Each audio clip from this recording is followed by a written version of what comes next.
Hi everyone and welcome to the next installment of the current Bobby Fischer series. This time we're going to have a look at a game he played against another brilliant world champion, Tigran Petrosian, who was famous for his ultra-solid and prophylactic style of play. The game took place at the historic Bled tournament of 1961.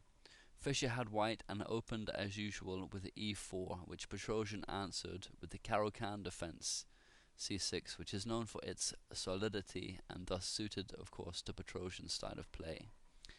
The game continued with the book line d4, d5, knight c3, d takes e4, knight takes e4, and knight d7, which is the Karpov variation, which aims to exchange off a pair of knights early and retain the structural integrity of the black position. So after knight f3 comes knight gf6, and the knights come off, and it's very hard for white to get any kind of tangible advantage against a correctly played Caro-Kann, and the position here is a good example of that already. Fischer continued with bishop c4, and after bishop f5, which gets the bishop outside of the pawn structure before playing e6 and closing it up, an obviously desirable maneuver, Fischer played queen e2, aiming to castle queenside and sharpen things up a little. Petrosian now solidified his pawns with e6, which gives us a fairly standard Caro-Kann position out of the opening. Black has a solid bind on the d5 square, and it's very hard to break his position down or create attacking chances. Fischer continued with bishop g5, which prepares, as I said, to castle long. And here Petrosian lost a tempo with bishop g4 because he could have played this in one move, and Fischer gave it an exclamation mark in my 60 memorable games, adding that this super refinement reduces all of white's attacking prospects. Petrosian has a knack of snuffing out such dreams 20 moves before they even enter his opponent's head. He also gave the alternative and natural line bishop e7, where after castling h6, bishop h4, and knight e4, which looks good but allows white to keep the initiative after the sharp response g4, where best play goes bishop h7. If instead bishop takes h4, hoping to win the exchange after g takes f5 with knight takes f2, black gets into trouble after f takes e6, knight takes h1, e takes f7 check, which is double check from the pawn and the queen, and white is better in every continuation. For example, king f8, now knight e5, which threatens knight g6, which is going to be mate, and the best way to defend is queen d6, but after rook takes h1, white has a pawn for the exchange and a very strong position. So that's obviously inferior to playing bishop h7 at this stage. And the sample line that Fischer gave was bishop g3, knight takes g3, f takes g3, queen c7, and this is a game that was played between Tal and Portoris in 1958, where white retains the initiative with his last move there, h4. But let's go back to the game continuation anyway. Petrosian has just played bishop g4, and Fischer castles long. So it appears we'll see opposite castling, which should usually lead to a sharp game with pawn storms on both sides of the board. Black will castle in here and white can throw up these pawns while black throws down these ones. And it's usually a sharp game. Petrosian continued with bishop e7, and Fischer answered with h3, which gets his pawn storm underway with tempo. In retrospect, Fischer thought that preventing the resultant simplifications might have been better, but he couldn't come up with a concrete strategy for proceeding. Petrosian now gave up the bishop pair temporarily with bishop takes f3, because after queen takes f3 comes knight d5, and the dark squared bishops are forced off. If the bishop on g5 retreats along this diagonal, black can simply play bishop g5 himself, which is going to pin the bishop to the king no matter where it moves, and they'll be exchanged off in the next move. And this kind of simplification was common of Petrosian's play with the black pieces, and very frustrating for players who like to attack, which often worked to his advantage, of course. and Fischer saw that he must lose the bishop pair now, and so initiated the exchange himself with bishop takes e7. And after queen takes e7, because the white queen has moved twice to get to f3, Petrosian has regained the tempo he lost in the process of the exchanges as well. However, now it appears black may castle queenside as well as white, and the game will lose the opposite castling theme, although there is the interesting dynamic of bishop versus knight. From this position, Fischer would be glad to simplify to a minor piece endgame, as he was famous for his abilities in such situations, more often than not with his light squared bishop too.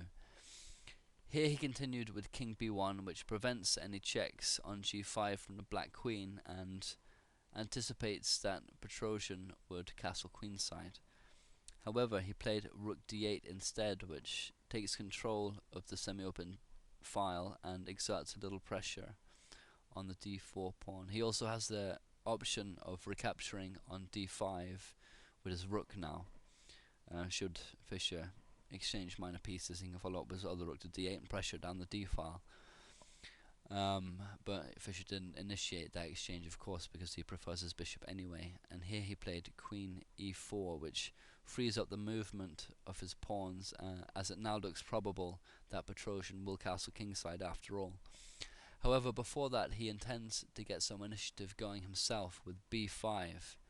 And here Fischer commented, "Now it's apparent why black didn't castle long. He wants to drum up counterplay on the queen side, which he couldn't do if his king lived there." This move also means that it's going to take white longer to kick this well-placed knight on d5 with his pawns. So all very nice play. So Fischer moved his bishop to d3, which stops Petrosian from casting immediately due to this battery on h7, but Petrosian had no intention of doing that, and here continued his queenside attack with a5, and it appears for a moment that maybe Fischer is going to get hacked up and has castled into a simple attack.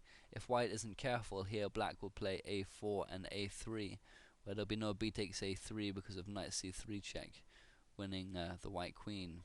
This means black can get great pressure and open some nice lines, and Fischer saw this coming though, of course, and defended correctly with c3, because now if Petrosian had played a4, he can answer with a3 and a bind on these dark squares. However, Fischer was quick to note too that already he had been put on the defensive. Petrosian continued with queen d6, which Fischer inferred as an aim to exchange queens, with queen f4 coming next. So here he played g3, and his last few moves have been ironically Petrosian-esque, with a prophylaxis in mind. However, this move allows black to play b4, which is strong because it pretty much forces c4, after which white's d-pawn has become very weak, especially because it's on an open file, and because black still has this bind on the d5 square, so we can't liquidate this weakness by playing d5. Other moves were dangerous though, like for example, if c takes b4, now queen takes b4, threatening knight c3 check, winning the queen, and this b file is going to be lethal. Alternatively, there's there's, instead of c4, queen g4, but now b takes c3, queen takes g7, and black is much better after rook f8. For example, queen e5, aiming to exchange queens, but now queen b4 threatens mate and forces b3, but now queen a3, again threatening mate and forcing queen e2, and now simply a4 with the rook b8 coming next, and white is under very considerable pressure. His position is probably lost, in fact. So, back to the game continuation. Anyway, Fischer has just played c4. Petrosian answers with knight f6, attacking the queen, and Fischer now had the idea of exchanging off the queens in order to solve the problem of his backward pawn being on an open file with queen e5. So if queen takes e5, d takes e5, and the pawn is no longer as weak as it was. And he played this move despite the fact that an exchange of queens would lead to a drawn endgame, and this move has the added bonus of attacking black's a-pawn, which Petrosian solved by playing c5, which is, not exchanging queens and voluntarily not going into a drawn endgame, which wasn't uncommon of his play. And the reason he did this is because he's aware that he has a small advantage in the position. Playing instead queen takes d4 is asking for trouble after queen takes a5. So c5, and now queen g5 from Fischer, which looks strong tactically. It maintains the initiative, apparently, thanks to the threat on g7, and leaves his rook eyeing the black queen. He could have captured on c5 instead, of course, but black has no problems getting the pawn back after exchanging queens and playing rook c8. And in this position here, it's not advisable for black to capture on d4, of course, or he gets into trouble. But it was at this moment that Petrosian came up with a great move, and if you want to try and spot it, then stop the video now.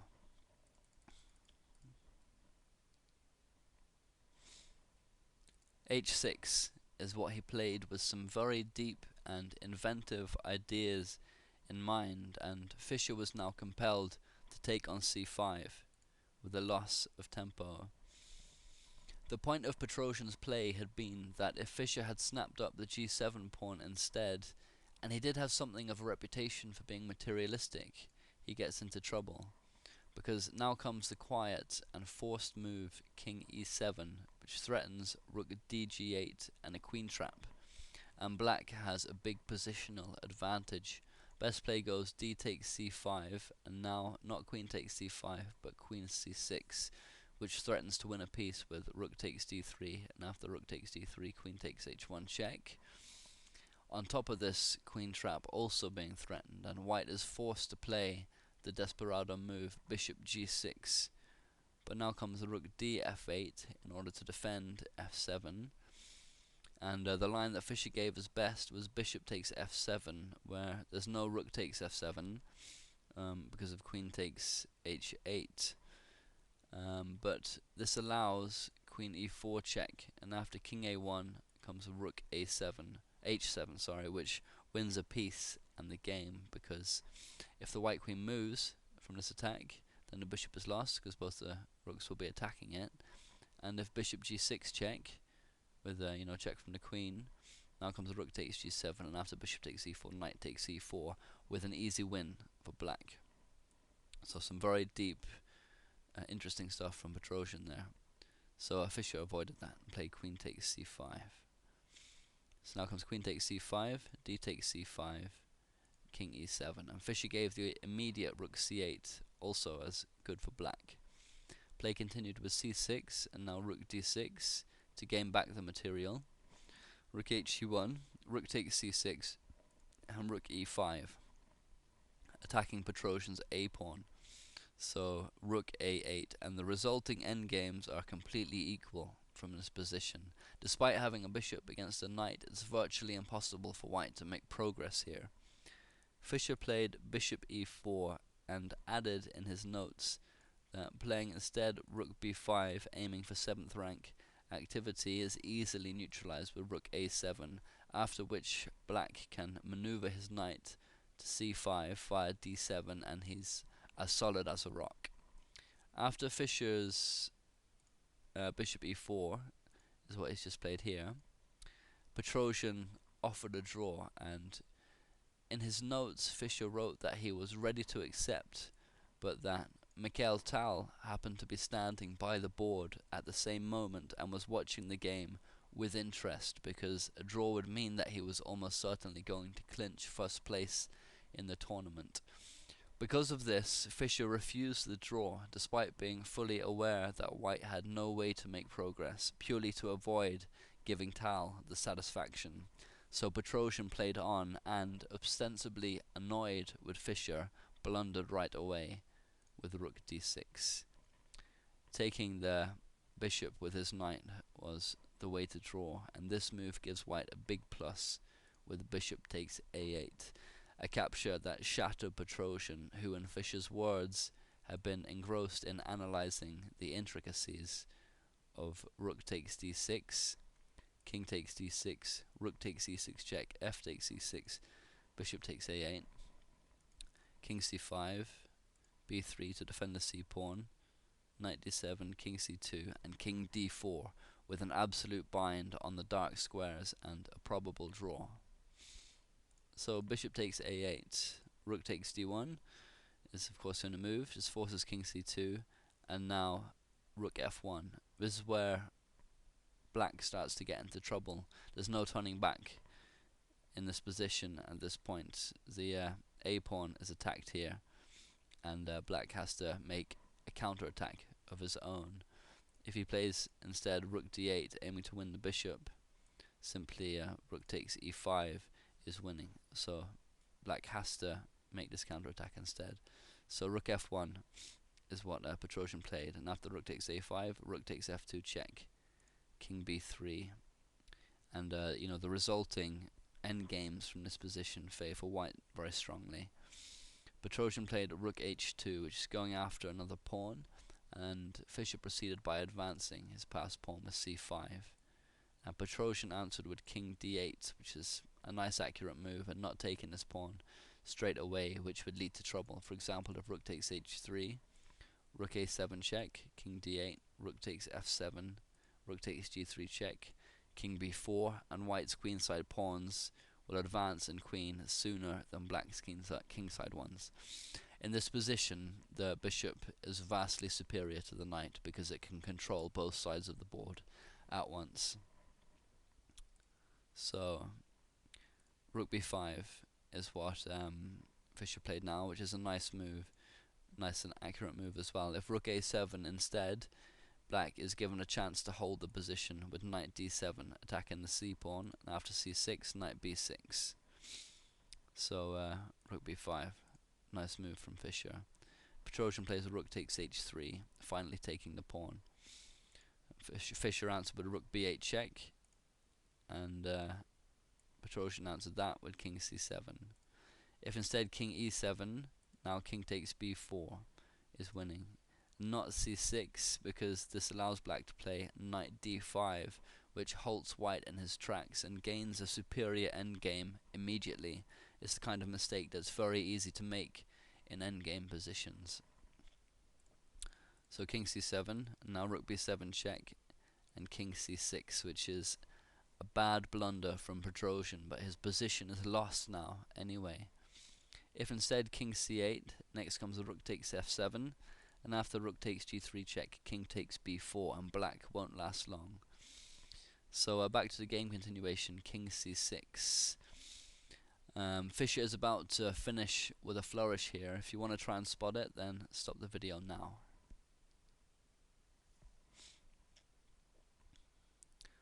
King c4 simply is the move, and this forces mate in 2 moves at the most.